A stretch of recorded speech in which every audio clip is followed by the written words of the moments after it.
gracias al Señor en esta ocasión nuevamente en La Voz del Heraldo ante la necesidad de una palabra relevante en un mundo relativo, con el objetivo de traer argumentos absolutos sostenidos a través de la palabra del Señor. Con nuestros hermanos Juan Nazario, Richard Binoni y este servidor, el hermano Junior Pérez, estamos aquí reunidos con el propósito de hablar de temas de importancia para la comunidad de fe y cómo poderlos mirar dentro de la perspectiva bíblica. Continuamos con la segunda parte del provisionismo, un tema importante en la cual nosotros los cristianos tenemos que conocer dentro de la teología cristiana y debemos entonces conocer este aspecto teológico importante. Le vamos a pedir a Juan que nos hable de esta segunda parte, pero también nos dé una definición como se dio la semana pasada. Juan, ¿qué nos puedes decir del provisionismo a manera de significado? Y luego continuar con la segunda parte. Dios te bendiga, Juan. Dios te bendiga, Richard. ¿Cómo estamos? Dios te bendiga a todos. Yo bendiga a cada uno de ustedes y bendiga a los hermanos y amigos que nos sintonizan a través de tu programa La Voz del Heraldo. Sí, Junior, la semana pasada comenzamos con este capítulo, ¿verdad? De lo que es la doctrina del soteriologismo, de la soteriología, o mejor conocido como la doctrina de la salvación, y entramos a lo que es el provisionismo. Todos sabemos que está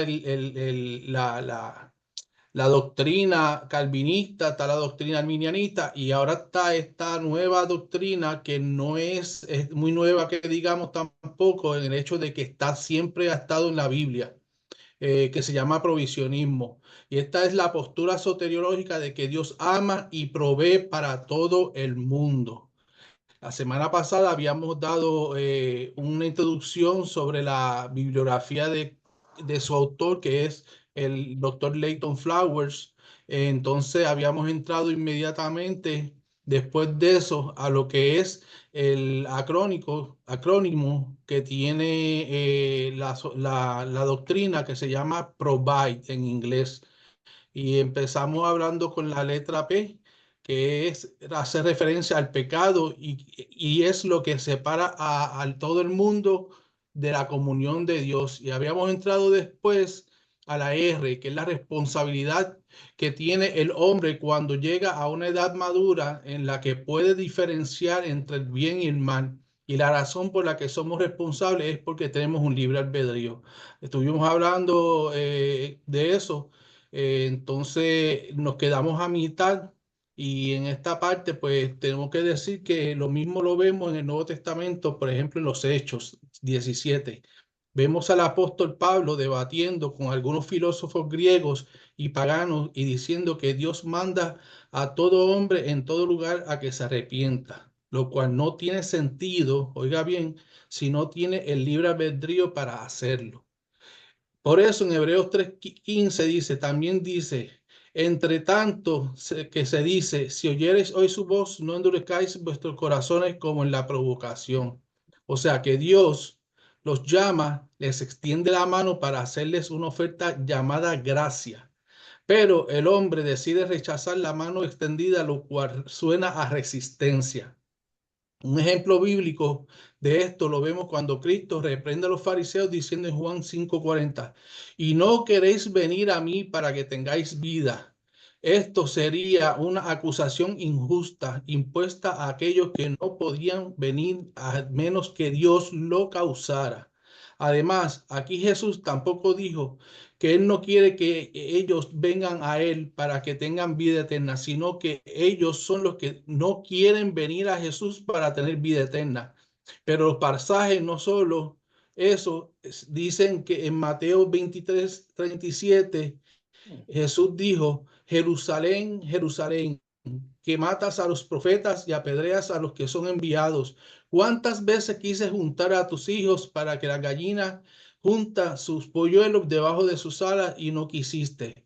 Fue citada por uno de los padres de la iglesia llamada Irineo de Lyon en contra de la filosofía agnóstica y maniquea, las cuales negaban la facultad de un libre albedrío entre el bien y el mal. La declaración de Pedro de que los hombres ignoran voluntariamente en 2 de Pedro Pedro 3:5, la verdad de Dios indica también que la depravación no es algo más allá del control del hombre, sino el producto de su elección. Por tanto, el problema del hombre no es incapacidad, sino falta de voluntad.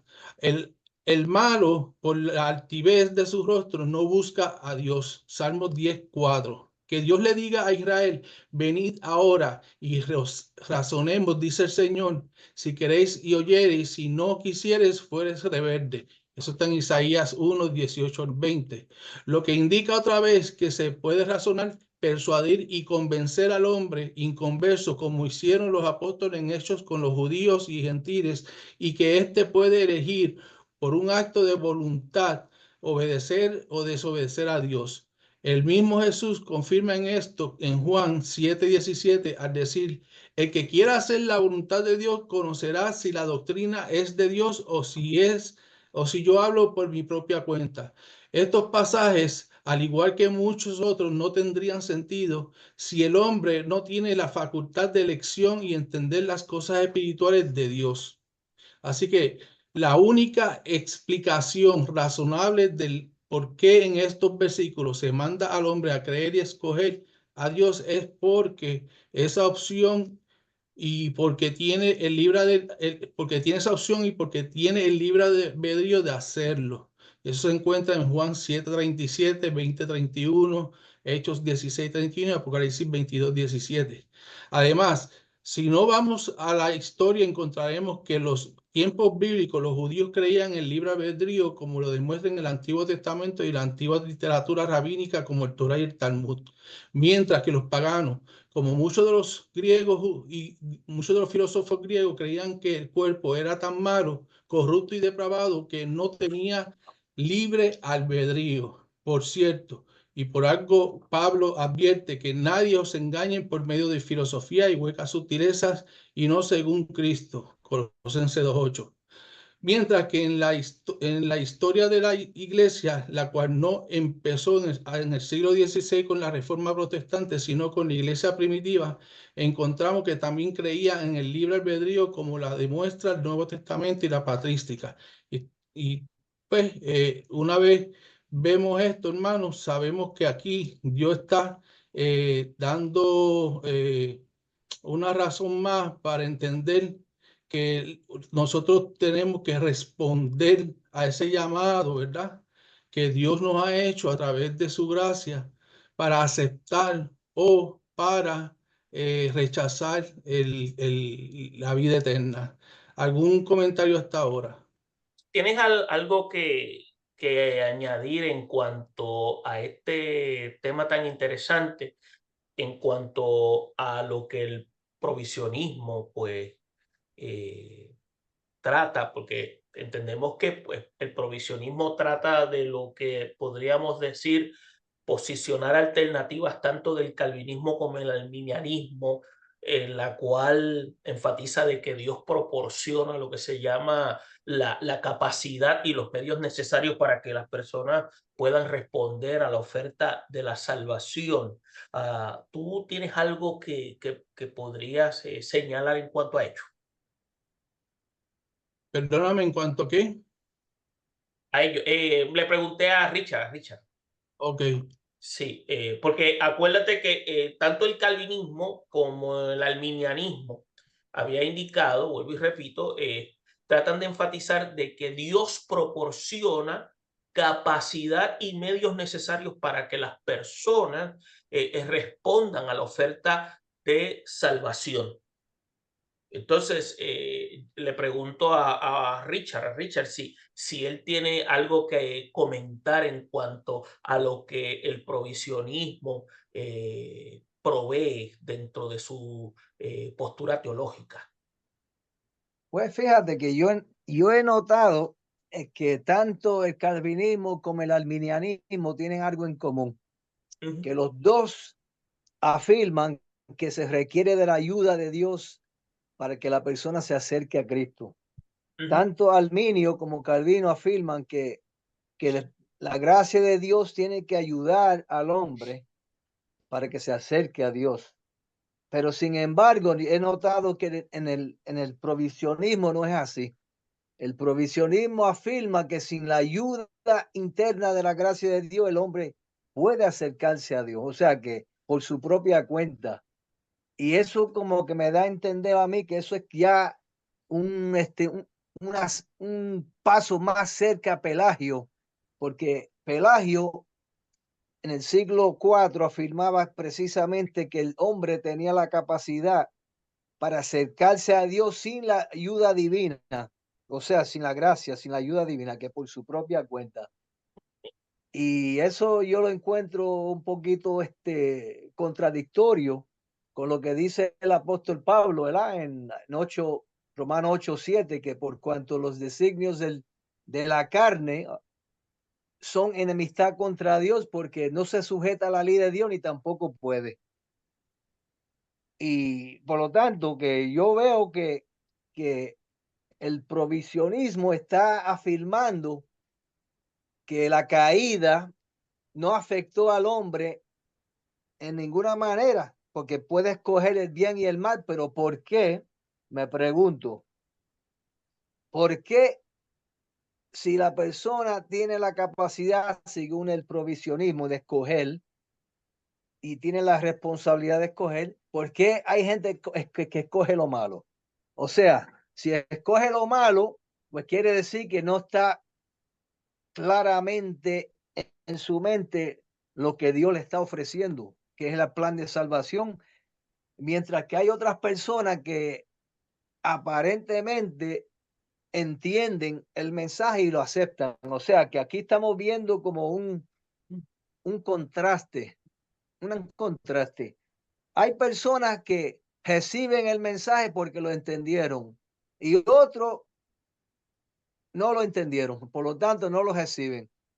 ¿De qué se trata? ¿O es que el pecado ha afectado, como dice Pablo, que el Dios de este siglo, Pablo dice que el Dios de este siglo le ha ensegado el entendimiento a las personas para que no les resplandezca la luz del evangelio? O entonces, ¿qué quiere decir? Que hay algunas personas que el diablo le ha cegado el entendimiento y hay otras personas que Dios le ha iluminado el entendimiento. O sea que obviamente hay una diferencia que está sucediendo aquí. O sea, quiere decir, yo entiendo que quiere decir que por una parte, las personas que aceptan el mensaje de salvación no es porque lo hacen por su propia cuenta, como dice Pablo, porque el ser humano no puede ni quiere, pero porque es iluminado por la gracia de Dios y de esa manera puede aceptar el mensaje de salvación. Mientras que hay otras personas que han sido cegados por el diablo y no han sido iluminados. Por lo tanto, esas personas por necesidad van a escoger siempre el error, van a escoger siempre el mal camino porque no han sido iluminados.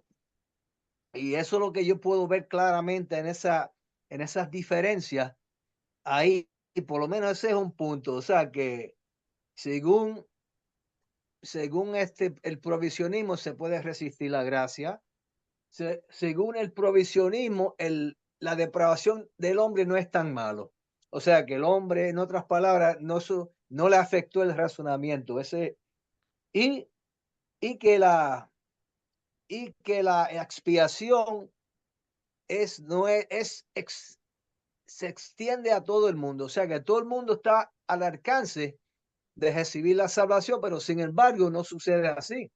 En términos prácticos no sucede así, porque hay muchas personas que no alcanzan la salvación, obviamente, y eso, aunque el arminianismo y el calvinismo tienen elementos, los dos tienen elementos en el provisionismo, pero por lo menos cuando se trata de la seguridad de la salvación, por ejemplo, ya el provisionismo se ha adherido más sólidamente al calvinismo en cuanto a la salvación se refiere.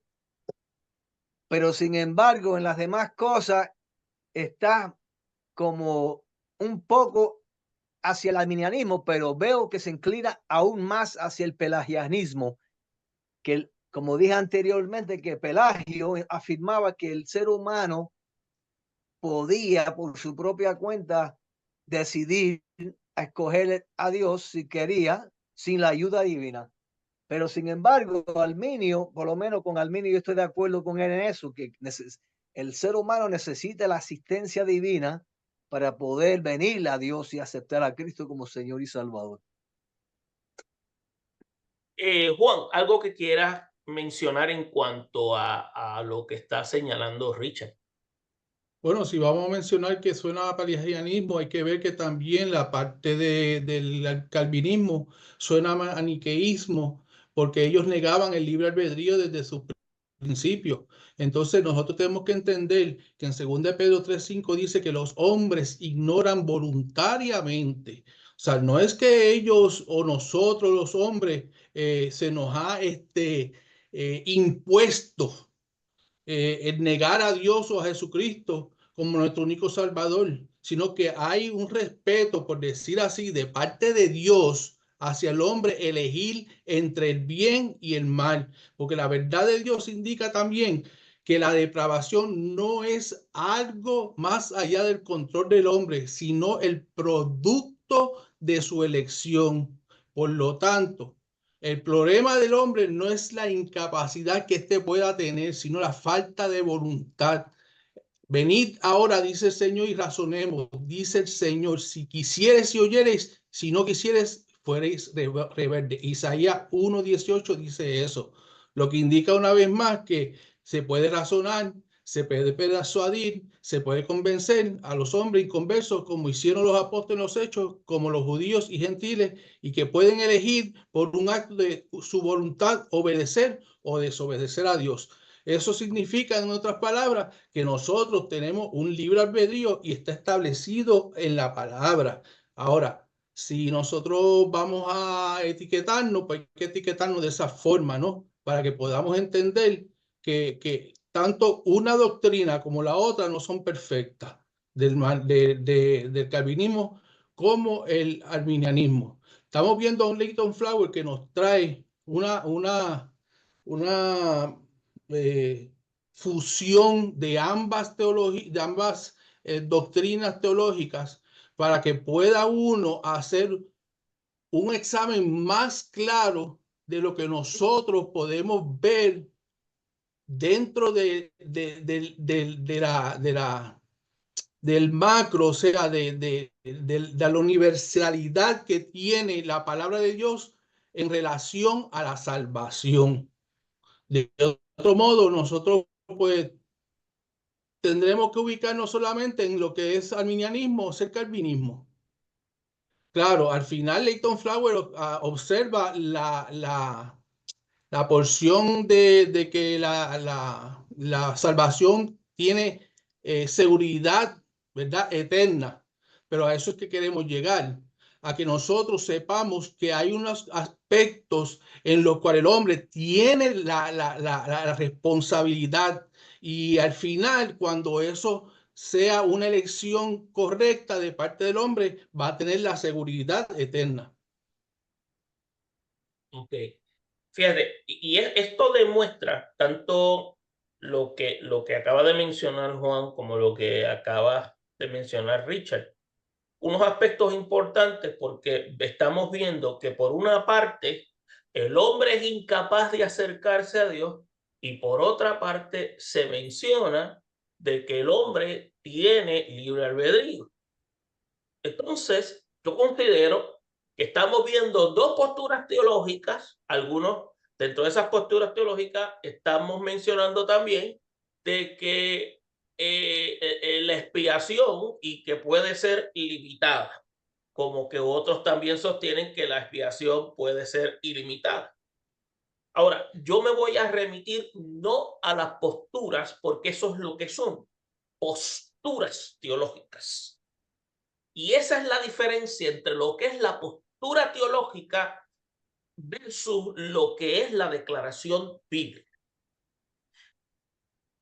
En una conversación que tuvo Jesús con Nicodemo, él le hizo el planteamiento, y obviamente en esa declaración, cuando se lo dice en el capítulo 3 Y en el versículo 16 al 21, cuando le dice, porque de tal manera amó Dios al mundo, y aquí mundo no es como algunos dicen que se refiere a la creación, porque en el griego que dice cosmos, no se está refiriendo a la creación, se está refiriendo a la humanidad caída.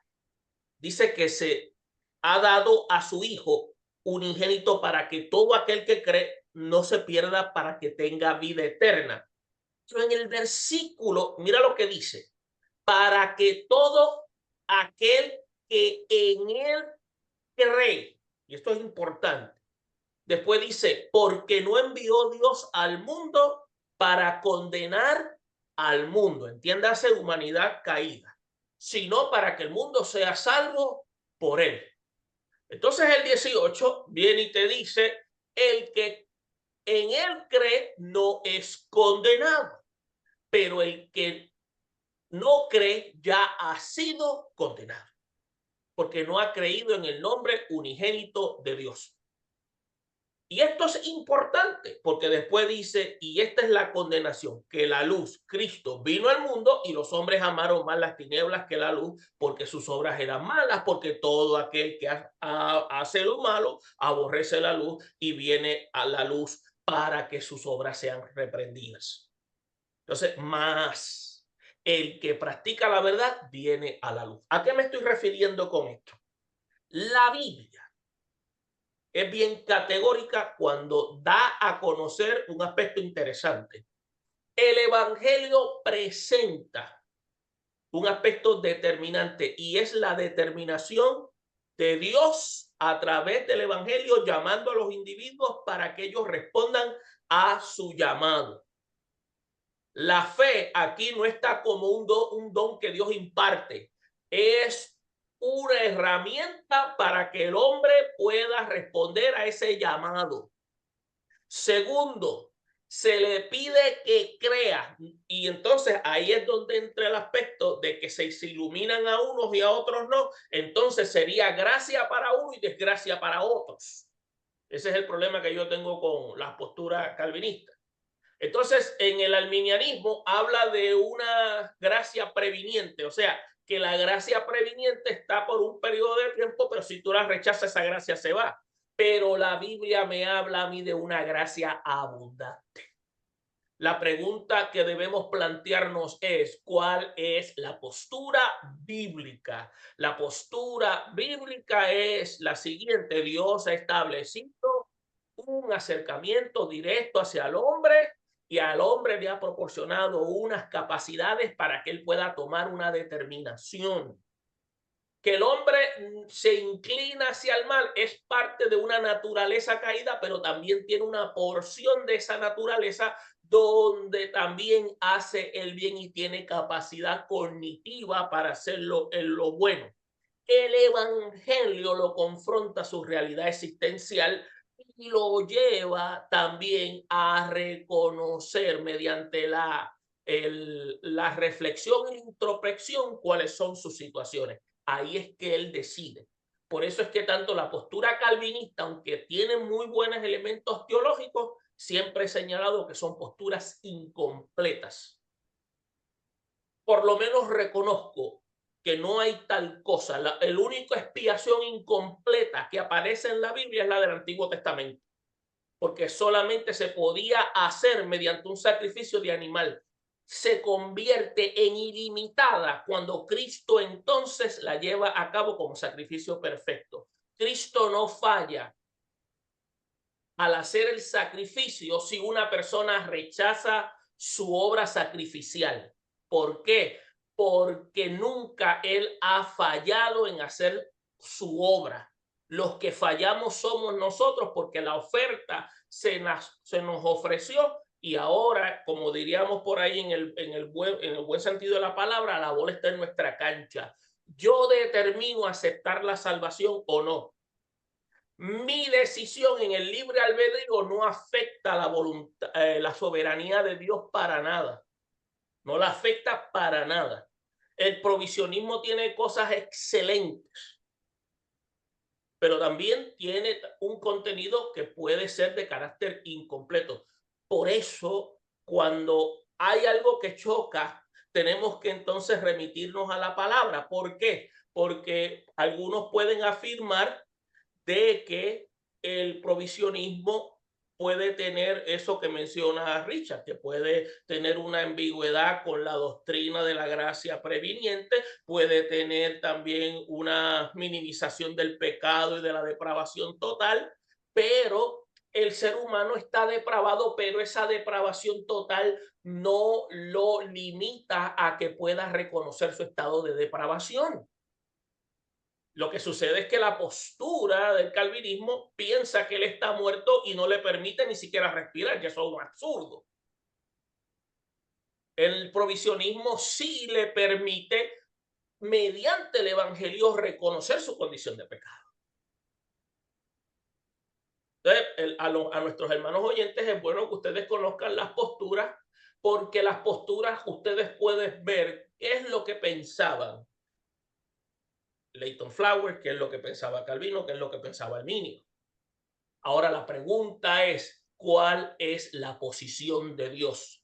Cuando yo voy a la posición de Dios, la posición de Calvino se va debajo, la posición de Leighton Flowers se va debajo, la posición de Arminio se va debajo, y la posición de la palabra es la que prevalece por encima de nuestras posiciones.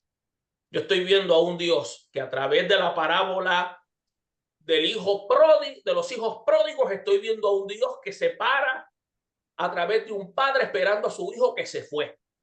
Y cuando regresa lo recibe con amor, pudiéndolo haber condenado porque la ley establecía que lo podía matar. Pero era heredero. Heredero, pero al momento que pide la herencia, la costumbre señalaba que ya no tenía derecho. Por eso es que Cristo cambia la parábola y cambia la parábola para manifestar la misericordia del Padre, porque ese era el evangelio del reino. Pero era hijo. Hay hijo, pero el momento en que pide la herencia pierde el derecho. Cristo cambia a través de la parábola la historia, porque eso era lo que pasaba. Los conocedores de la ley manipulaban la historia para controlar al pueblo, pero Cristo entonces lo que hace es que una relectura para demostrar el verdadero amor de Dios a través de la historia del Padre, de ese hijo pródigo. Yo lo que quiero decir es que en la palabra de Dios dice que cuando nosotros hemos venido a aceptar a Jesucristo como nuestro Salvador, hemos venido a ser hijos de Dios. Entonces, en ese aspecto, nosotros no vamos a perder la salvación porque siempre Dios va a tener misericordia de sus hijos. Ahora, el que no ha aceptado a Jesucristo como su Salvador, que es la responsabilidad que tenemos todos, pues entonces sí existe la probabilidad o la posibilidad, ¿verdad?, de que uno pierda la salvación por el hecho de haber rechazado a Jesucristo como su Salvador. Eso, si tú vienes a notar, estos individuos para los efectos no han tenido una conexión con el Padre. Aquí se está viendo el amor del Padre contra el Hijo, y una vez recibe el amor del Padre, ese Hijo no vuelve atrás. Por lo tanto, tenemos que ver eso dentro del contexto. Por eso es importante conocer el contexto cultural judío. Y esos otros aspectos, y eso es como quien dice, harina de otro costal en cuanto al aspecto de la salvación. Una persona que viene a Cristo, esa persona va a seguir los patrones establecidos por Dios en la Escritura para la salvación. Por lo tanto, la persona va a perseverar en la fe hasta el día de su muerte. El tiempo nos está traicionando, Juan, Richard. El tema es interesante, y esto es lo que queremos, desarrollar una dinámica de lo que se llama de diálogo y argumentación, para que los hermanos puedan entender que aunque existen unas posturas, las posturas llegan que no son del todo categóricas. Bueno, vamos a detener aquí la posición de argumento. Juan continúa con el provisionismo, porque ahora mismo fue que nos emocionamos mucho y no queremos interrumpir lo que se llama tu exposición. Ok, vamos entonces a entrar a la letra O, que significa open door, que quiere decir puerta abierta para todo aquel que quiera entrar por medio de la fe, y que cualquiera que entre será recibido con los brazos abiertos, porque Dios quiere que todos los hombres sean salvos y vengan al conocimiento de la verdad. porque hay un solo Dios y un solo mediador entre Dios y los hombres, Jesucristo hombre, el cual se dio a sí mismo en rescate por todos, de lo cual se dio testimonio a su debido tiempo. 1 Timoteo 2, 4 al 6. Así que tenemos que entender, ¿verdad?, que no está limitado a un solo grupo preseleccionado, sino que Juan 3:16, Mateo 11:28 nos expone eso, de que es para todos aquellos que creen en él. Así que esa es la posición de la letra O de provide. Ahora vamos para la letra B, que se refiere al sacrificio o expiación vicaria de Cristo, la cual provee un solo camino para que cualquiera sea salvo por medio de la sangre de Cristo, pues como está escrito en 1 Juan 2:2, y él es la propiciación por nuestros pecados, y no solamente por los nuestros, sino también por los de todo el mundo. Por lo tanto, la expiación de Cristo fue para todo el mundo y no solo para algunos. Tengo una nota aquí que yo hice antes de continuar, y es que aquí el problema es que se saca de contexto el texto, ¿verdad? Donde interpretan muchas personas, como son los opositores, que se están hablando de universalismo. Sin embargo, la palabra es exacta al decir que Cristo murió por todos, o sea, por los hombres, por la humanidad. Así que por eso la gracia preveniente, que muchos no quieren tocarla ni con una vara de 120 metros de distancia, ¿verdad?, lleva a que el hombre sienta el llamado para ser preparado para la regeneración, que precede a la conversión, aunque no inmediata, pero hay un puente en la regeneración parcial por la gracia preveniente y la plena regeneración del Espíritu Santo, que es la conversión que incluye el arrepentimiento y la fe. Así que de hecho, en los versículos anteriores de Juan 3:16, el mismo Jesús usa la analogía de la serpiente de bronce de Moisés para ilustrar su propia muerte, y cuando fue levantado en la cruz del Calvario Jesucristo. Esa es una ilustración del Antiguo Testamento. Se nos enseña que todo el pueblo judío necesitaba sanidad, y por eso la serpiente de bronce fue levantada con la intención de que todos aquellos que pudieran ver, y no solo algunos. Por lo tanto, la sanación fue suficiente para todos y cualquiera podía ser sanado, lo cual es una representación de la extensión de la expiación, pero con la condición de que había que mirarla. A la serpiente hay que ser, a la serpiente para ser sanado, lo cual también es un símbolo de de ampliación de la expiación. Lo mismo es con la gracia gratuita. El Hijo de Dios fue levantado en la cruz del Calvario para que todo el mundo, la extensión de la expiación, pudiera ser salvo. Pero la condición de que crea en él para vida eterna, la aplicación de la expiación y asimismo la explicaron los padres de la iglesia en el principio, incluyendo al mismo Agustín de Hipona. Y tengo la letra I, ¿verdad? Ahora, que se refiere a la gracia iluminadora, lo cual es la expresión que también usaron los padres de la iglesia para enseñar que todo el mundo puede saber y responder al llamado del Evangelio de Dios. Por eso 2 Corintios 4:4 dice, en los cuales el Dios de este siglo cegó el entendimiento de los incrédulos, para que no les resplandezca la luz del Evangelio de la gloria de Cristo, la cual no tendrían sentido, ¿verdad?, que Satanás hiciera esto si los inconversos no pueden entender el Evangelio, o si la muerte fuera lo mismo que total incapacidad. Así que en otras palabras, y si alguien quiere o estar interesado en ser salvo, nosotros como cristianos no le decimos, bueno, puedes quédate ahí sentado y espera hasta que Dios te toque o seas regenerado de alguna manera mística, como creían los gnósticos. Nosotros no hacemos eso, porque si la persona sigue esperando y esperando sin que nadie le predique la buena nueva de salvación, ¿qué le va a pasar a esa persona? Se va a morir y va a terminar en el infierno. Y así no es como funciona la gracia de Dios. Y alguien tiene que predicar el Evangelio de Cristo, porque la fe viene por el oír de la palabra de Dios, la cual, como dice Hebreos 4:12, es viva y eficaz. y más cortante que toda espada de dos filos, y penetra hasta partir el alma y el espíritu y la coyuntura y los tuétanos, y discierne los pensamientos y las intenciones del corazón. Esa es la manera de la cual las ovejas son atraídas y vienen a Cristo.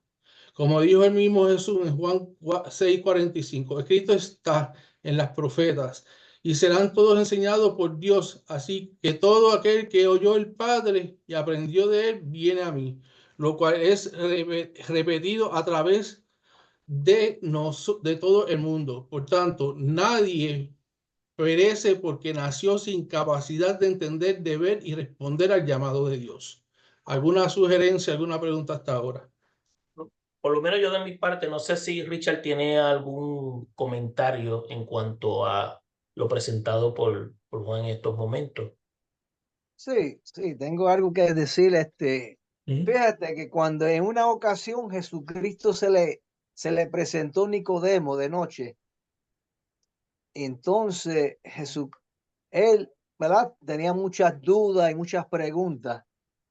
Entonces Jesucristo le dijo que de cierto os digo que el que no nace de nuevo no puede ver el reino de Dios.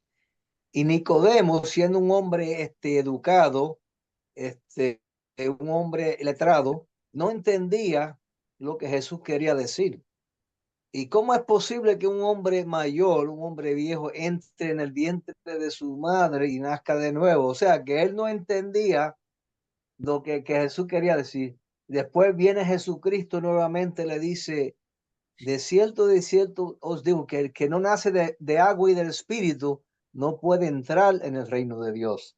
O sea que obviamente podemos ver que Nicodemo, siendo un hombre ya mayor, un hombre educado en las leyes de Moisés, y sin embargo no entendía lo que Jesús enseñaba, no lo entendía. O sea que eso nos da a nosotros indicio que el pecado afecta a la mente humana de tal manera para que no entienda las cosas de Dios, no entienda las verdades de Dios. O sea que para que Nicodemo pudiera entender lo que Jesús le estaba diciendo, obviamente tenía que ocurrir el nuevo nacimiento, o sea, la regeneración. Tenía que ocurrir antes para él poder entender lo que Jesús le estaba diciendo. Pero mientras tanto, por más que Jesús se lo dijera, no iba a entender. Por lo tanto, eso me indica a mí que el ser humano, por causa del pecado, ha sido afectado de tal manera que no puede ver las cosas con claridad porque el pecado lo ha esclavizado y lo ha distorsionado su razonamiento. Como dice el apóstol Pablo también, que el Dios de este siglo le ha cegado el entendimiento a las personas para que no les resplandezca la luz del evangelio. O sea que el diablo, por otro lado, también ha influenciado al ser humano de tal manera que la iluminación de Dios no le va a entrar porque el diablo lo tiene atado y esclavizado, como dice el Señor en su palabra, que el que practica el pecado es esclavo del pecado. También dice el Señor que el que practica el pecado es del diablo, porque el diablo peca desde el principio. O sea que el ser humano vive en una situación bastante triste, porque el pecado le causó la esclavitud, le afectó el razonamiento, porque imagínense ustedes, dando un ejemplo moderno. Una persona, hay personas que en este tiempo dicen que son hombres, una mujer atrapado en el cuerpo de un hombre. ¿Ah? Fíjense en ese tipo de razonamiento que no tiene sentido. O sea, un razonamiento que va más allá del sentido común. ¿Cómo es posible que y son personas universitarias, son personas que supuestamente han estudiado en universidades, en Harvard, en Princeton y estas universidades prestigiosas, y sin embargo han llegado a pensar que son hombres atrapados en el cuerpo de una mujer o son mujeres atrapadas en el cuerpo de un hombre? Dime tú si el pecado no ha afectado a la mente humana de tal manera que las personas no piensan claramente lo que están diciendo. O sea, que afirman cosas que no tienen sentido. afirman cosas que van más allá del entendimiento humano. O sea que eso me indica a mí que el pecado verdaderamente no solamente afectó al ser humano parcialmente, sino afectó al ser humano totalmente. O sea que el ser humano ha sido afectado totalmente por el pecado, que si no es por la gracia de Dios que le ilumina la mente para que venga a Cristo, no va a venir por su propia cuenta nunca. No existe tal cosa que el ser humano va a venir a Cristo por su propia cuenta, al menos que la iluminación del Espíritu Santo intervenga y le dé iluminación a esa persona para que venga a Cristo. Pero sin esa iluminación no va a venir a Cristo, como decía el apóstol Pablo, que ahí en Romanos 8, decir que el hombre ni quiere ni puede buscarle a Dios porque es que no está en su naturaleza. Es una persona que ha sido afectado de tal manera por el pecado que el diablo lo tiene, su razonamiento lo tiene entenebrecido y no va a pensar las cosas bien, va a pensar de manera errónea e incorrecta. Por lo tanto, que cuando tú escuches a una persona diciendo que él es un hombre, tú escuches a un hombre diciendo que él es una mujer atrapado en el cuerpo de un hombre, ¿qué tú vas a pensar de esa persona? Que es un desquiciado, una persona que no está bien de su mente. Obviamente hay algo, o sea, en este caso es la maldad, el pecado que hace que haya un mal funcionamiento, un mal razonamiento en esa persona, porque no está pensando las cosas claramente, obviamente. Porque ningún ser humano normal y con una mente clara va a pensar de tal manera. Por lo tanto, yo entiendo que el pecado ha afectado al ser humano en su totalidad y el ser humano está incapacitado para poder venir a Cristo, al menos que la gracia de Dios intervenga y lo ayude a venir a Cristo. Pero por su propia cuenta, yo entiendo que no. Pues fíjate, yo entiendo que en el caso de Nicodemo, Nicodemo no era ignorante. Y el texto es claro. Si miras lo que se llama, lo que antecede al texto, porque en el versículo 1 dice algo interesante, dice que había un hombre de los fariseos que se llamaba Nicodemo, un principal de los judíos. Y que si dice que era un principal, quiere decir que era uno que lideraba y tenía una posición de renombre que si se viniese a ubicar en un tiempo actual, era como decir un doctor de la ley. Entonces, también dice que cuando vino de noche, le dice, has venido de Dios como maestro, porque nadie puede hacer estas señales que tú haces. Esto implica entonces, por ejemplo, yo estuve haciendo un análisis de este pasaje, cuando él le está haciendo las preguntas a Jesús, él no le está haciendo las preguntas porque él desconocía, él le está haciendo las preguntas porque prácticamente según lo que está ocurriendo entre Jesús y Nicodemo, no era de un ignorante, sino que era una especie de lo que se llama una confrontación, porque el concepto del nacimiento para un judío, eso prácticamente lo hacían con los prosélitos, porque los judíos prácticamente no se bautizaban. Los judíos se creían puros. Entonces, ¿qué sucede? Al creerse puros, ellos los únicos que pensaban que eran aceptos eran ellos nada más. Por eso ellos le hablaban de venir a Dios a los que no eran judíos. Y esto es interesante porque da a conocer entonces el texto de que cuando Jesús tiene un diálogo con este hombre, le está queriendo decir que esta enseñanza se está refiriendo a un nacimiento de carácter integral, que tiene que ver con un nacimiento del ser para poder entonces ser partícipe del rey.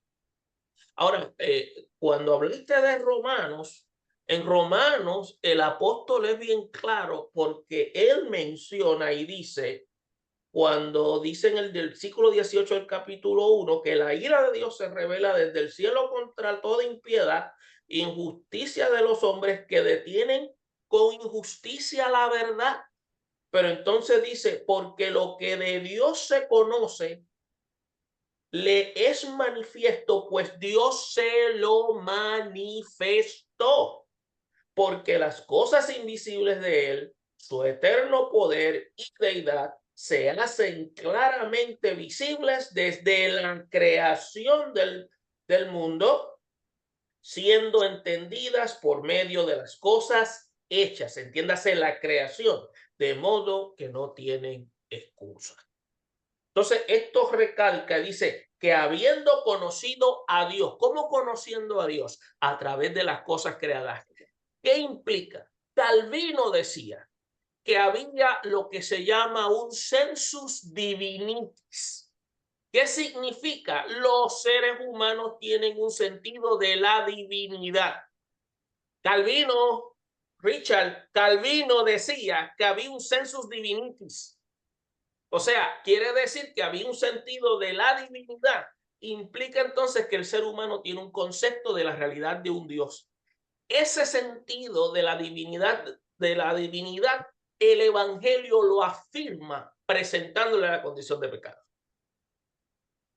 Presentarle la condición de pecado está en las manos del individuo a aceptar su condición, afirma la realidad de Dios, pero entonces él determina ser salvo o no, no porque Dios lo quiera salvar, que él escoge salvarlo o no. Dios ya determinó salvarlo, porque la salvación es soberanía de él, pero es decisión de los seres humanos. Eso es el aspecto distinto. Y esto no te lo estoy diciendo porque es mi teología, es porque el documento romano, uno de los problemas que se está teniendo es que se divorcia el texto bíblico para argumentar un concepto teológico. Y por lo menos la teología, cuando se trabaja con la teología bíblica, uno no puede divorciar los textos. Yo se lo digo, dependientemente que son arminianos, calvinistas, todos aquellos que trabajamos con el texto bíblico tenemos que trabajar con todo el documento, porque yo tengo que saber qué es lo que está queriendo decir el autor. O sea, cuando Dios hace expresiones, hay palabras que el autor utiliza y hay unas palabras que el autor le da unos significados que solamente la audiencia conoce. Y es importante eso. Solamente lo estoy haciendo como señalamiento porque en el caso de Nicodemo no se está hablando de un individuo que es ignorante, era un conocedor de la ley y era un hombre que si era conocedor de la ley tenía una mayor responsabilidad porque entonces no estaba administrando la enseñanza como debería ser. ¿Qué implicaba? Que no tenía un discernimiento de lo que significaba el nacer, de lo que se llamaba agua, que representaba limpieza, y del espíritu, que era una transformación de toda la conciencia y de todo su estado de existencia como individuo. Bueno, continúa, que creo que después el tiempo nos traiciona. Sí, ya lo que nos queda es la letra D y la E. Ajá. Así que esta se refiere, la D, a que el hombre está destruido por su incredulidad y por resistir al Espíritu Santo, quien es el que atrae y convence al hombre de pecado y de su necesidad de buenas nuevas de salvación. En otras palabras, Dios siempre toma la iniciativa por medio de la obra de Cristo, su palabra y su espíritu, por lo que le extiende la gracia a todo hombre, pero algunos la resisten. Como dijo el apóstol Pedro, duros de cerviz e incircuncisos de corazón y de oídos. Vosotros resistid siempre al Espíritu Santo, como vuestros padres, así también vosotros. Hechos 7:51. Más en Hebreos 10:29 también se nos dice que cuanto mayor castigo pensáis que merecerá el que pisoteare al Hijo del Hombre y tuviere por inmunda la sangre del pacto en la cual fue santificado e hiciere afrenta al Espíritu Santo de gracia. Sabiendo de este terror, es que persuadimos a las personas que no rechazan la gracia de Dios. 2 Corintios 5:11. Por lo tanto, la persona que se pierde es porque ama más las tinieblas que la luz y la mentira que la verdad. no porque Dios quiere que sean salvos y porque los rechaza. Así que eso es lo que dice ya la letra D. Vamos a entrar ahora a la letra E, que se refiere a la seguridad eterna. Esto es bien fácil, cortito. Juan 10:28 habla sobre la seguridad eterna o la seguridad condicional, que es lo que creen los arminianos. Bien, y hasta aquí, estas son las cortas palabras de presentación que si alguien tiene alguna pregunta, pues estamos a gusto de tratar de responderle de forma responsable. Hasta aquí nuestra parte, Junior. Pues fíjate, el tema del provisionismo es un tema interesante junto con lo que se habló del calvinismo, el arminianismo y las otras posturas de carácter soteriológico, pero la intención nuestra, tanto como el hermano Richard, Juan, este servidor, es ponerlas sobre la mesa para que cada uno de los de la audiencia puedan entonces ver qué es lo que representan. Ustedes han visto que cada uno de nosotros hemos presentado posiciones, pero al final del día tenemos que remitirnos a qué es lo que dice la Escritura. Independientemente de que podamos tener una línea de pensamiento, tenemos que decir algo. La Escritura es la que rige. La palabra de Dios es la que rige por encima de lo que podamos pensar. Entonces, esa es la parte donde nosotros tenemos que entonces ser íntegros. Y es por eso, hermano, que presentamos este tipo de temas, porque son temas que posiblemente en una escuela bíblica no se tocan, porque pues la escuela bíblica tiene otra estructura que es importante, pero para eso están lo que se llaman los estudios bíblicos. Y lo hacemos con la intención de que usted pueda entonces sacar un momento y tomar de esta información.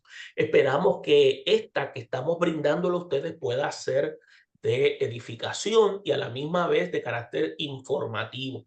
Y como señalamos, el tema de lo que se conoce como el provisionismo, que ha sido esencial en estos tiempos, y estamos viendo cómo esta enseñanza, postura teológica, ha ido también siendo abrazada por muchos, y muchos lo que han querido presentar es cómo mantener, y lo habíamos mencionado la pasada ocasión, un equilibrio entre la soberanía divina y la responsabilidad humana, destacando entonces lo que se llama la provisión divina para la salvación de los seres humanos. Entonces, la perspectiva teológica lo que hace es que ofrece un enfoque de carácter inclusivo y accesible, pero también enfrenta lo que se llaman una serie de desafíos en términos